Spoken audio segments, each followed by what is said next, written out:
Salut à tous et bienvenue sur la chaîne.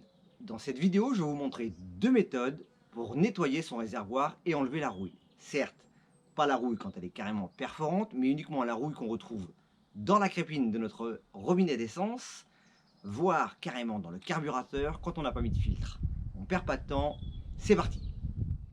Et pour nettoyer mes réservoirs, je vais essayer deux méthodes avec des produits accessibles à tous.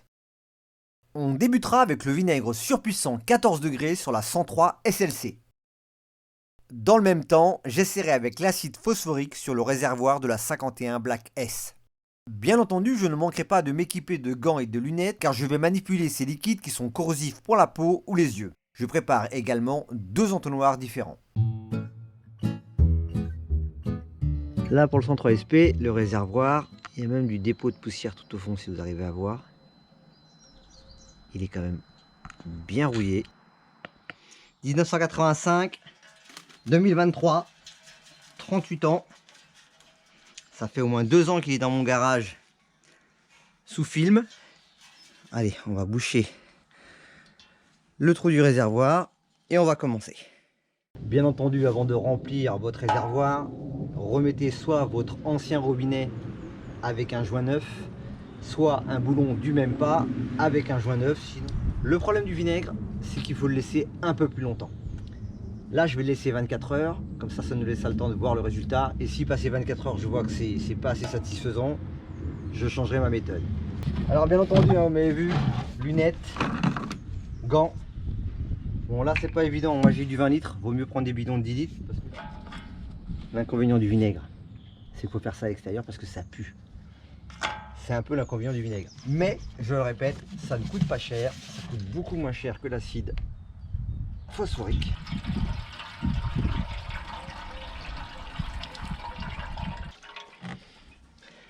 Alors je vais pas vous mentir, j'en ai mis un petit peu à côté forcément, je voulais vraiment en mettre à ras-bord. Vous voyez, ça commence déjà à avoir une sale tête. Mon robinet ne fuit pas. Et bien entendu avec le poids, j'ai mis un contrepoids à l'arrière. Je me suis rendu compte qu'en fait il fallait que je penche un petit peu mon cadre, sinon il n'était pas correctement rempli. C'est-à-dire que là le haut de mon cadre, en gros ça aurait fait un niveau en biais, alors que là le niveau va vraiment être bien fait à ras-bord. Donc là on va découvrir au bout de 72 heures ce que le vinaigre a eu comme effet sur le réservoir. J'ai laissé plus longtemps parce que je sais que c'est beaucoup moins actif.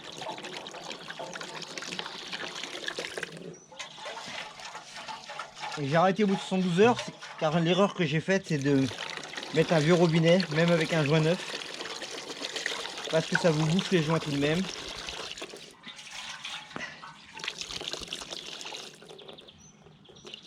Bon, c'est pas si dégueulasse que ça. Pourtant, c'était mal barré. On va regarder ça. Bon, on voit bien que ça marche. Est-ce qu'il faut pas le laisser un peu plus longtemps? Est-ce que c'est pas en fonction de l'état de corrosion de votre réservoir? Là, on voit bien que ça a été correctement repris. Mais bon, ça sera toujours mieux que ce n'était.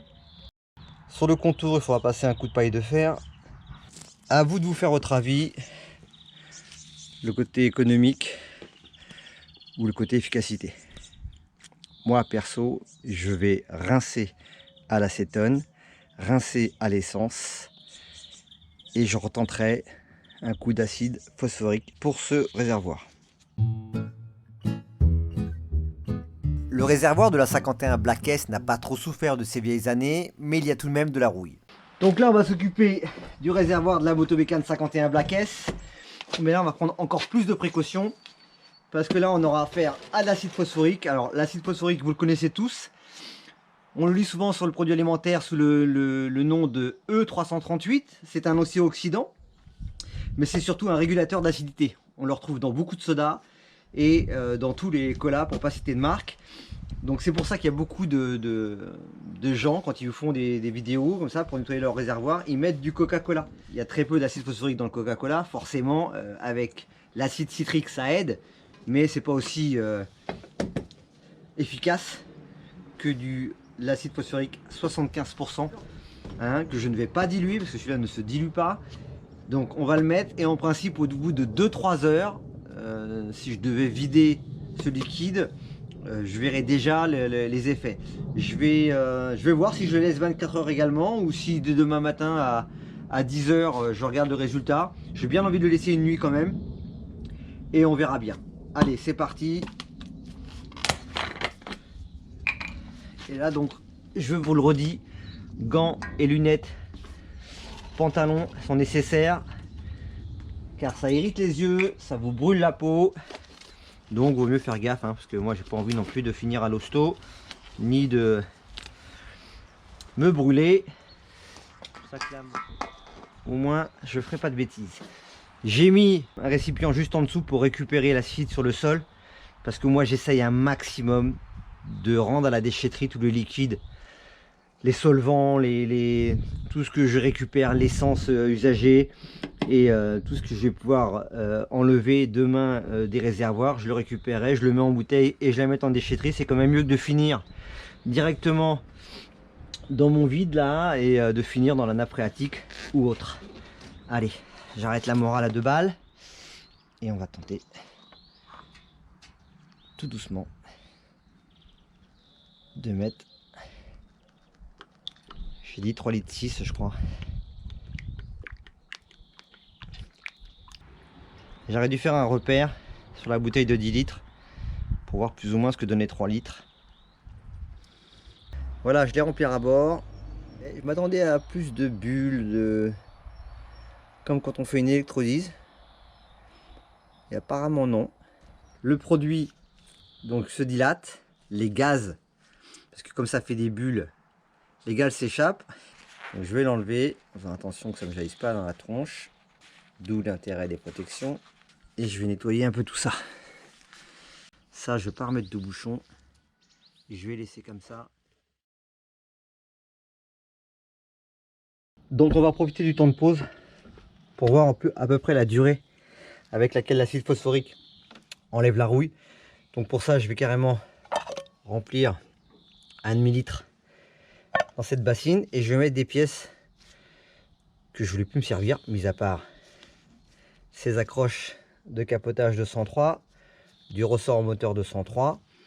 Là j'ai des clavettes pour faire un test. Les boulons sont encore bons, on va enlever le peu de rouille qu'il y a dessus. Ça par exemple je pourrais l'avoir à la paille de fer en 000. Bon, on va tester hein, je vais tester, ça va pas lui faire de mal hein. De toute façon ça va pas enlever le chrome, ça c'est clair hein.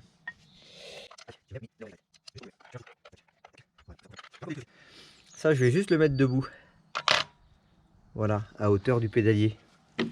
Allez, on fait le niveau, pas besoin d'entonnoir. Je suis toujours équipé de mes gants et de mes lunettes. Là on voit bien la réaction chimique. Ça marche plus sur certaines pièces que d'autres. Là je sais plus ce que j'ai mis. Bon, ça fait 3 heures. Et en 3 heures on voit bien que toute la rouille a été attaquée. Donc on va aller regarder un petit peu.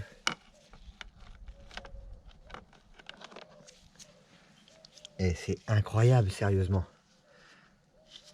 Et dire que j'ai failli en racheter d'autres.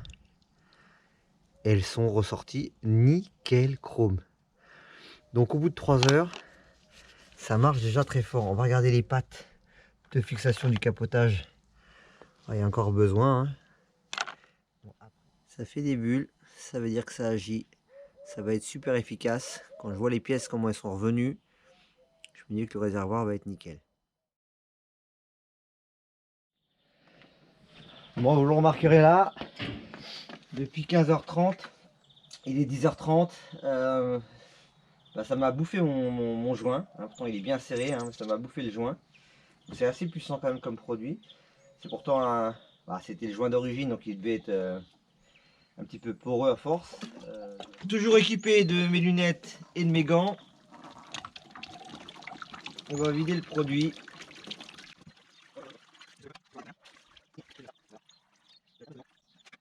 On va mettre ça comme ça.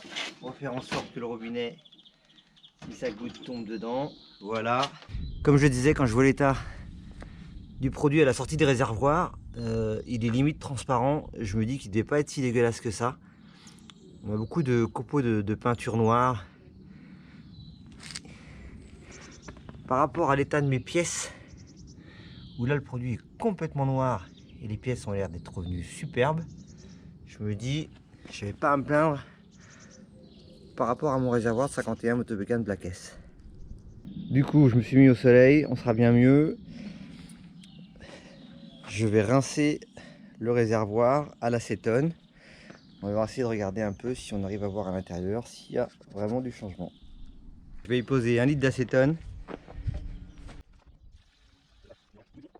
Un vieux bouchon que j'ai là.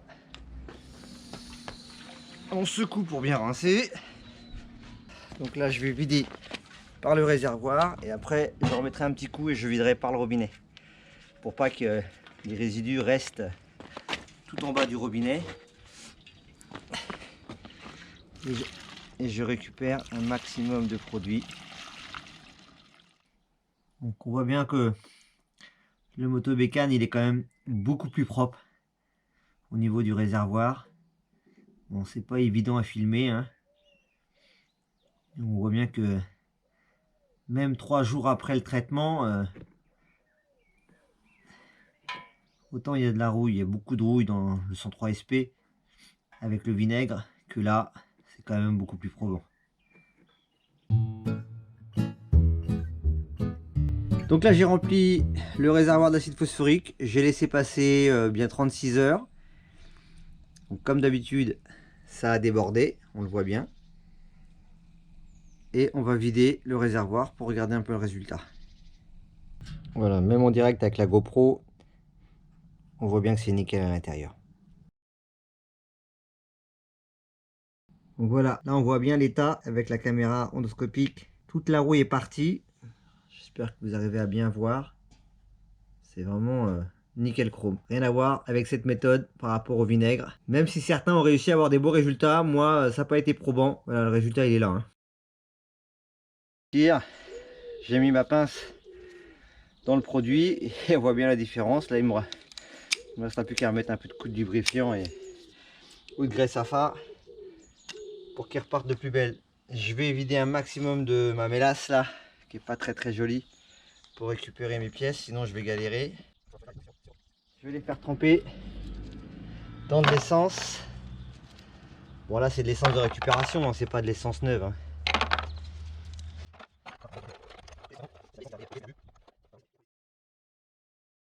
J'ai redisposé les pièces telles que je les avais avant le nettoyage, avant le passage à l'acide phosphorique.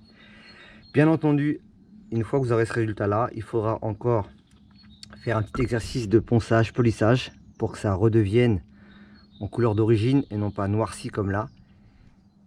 Mais on peut voir qu'il n'y a plus aucune trace de rouille sur mes pièces. Voilà, si peu. Pareil, donc ça je vais les donner à sabler et à repeindre. Même chose pour le ressort de moteur. Ici, j'ai voulu donner un petit coup de 000, mais en fait, ça m'a légèrement rayé, donc je ne sais pas encore si je les réutiliserai. Et mon pédalier, il est vraiment revenu nickel. Donc il faut que je trouve la teinte, parce que je trouve pas qu'il est abîmé. Au moins, je remettrai cette pièce qui était sur la Motobécane. Voilà, cette vidéo est terminée. J'espère que ce tuto vous servira et vous a plu. Bien entendu, loin de moi l'idée de critiquer les produits professionnels. Ils sont parfois très bons, mais il faut savoir les poser. J'ai eu des retours négatifs concernant la résine qui se détachait et encrassait forcément votre carburateur. Chacun voit midi à sa porte. Vous pouvez le tenter. Ce sont des bons produits, mais les professionnels savent les poser. Donc, à vous de choisir. Sur ce, je vous dis à très bientôt sur la chaîne et surtout, prenez soin de vous.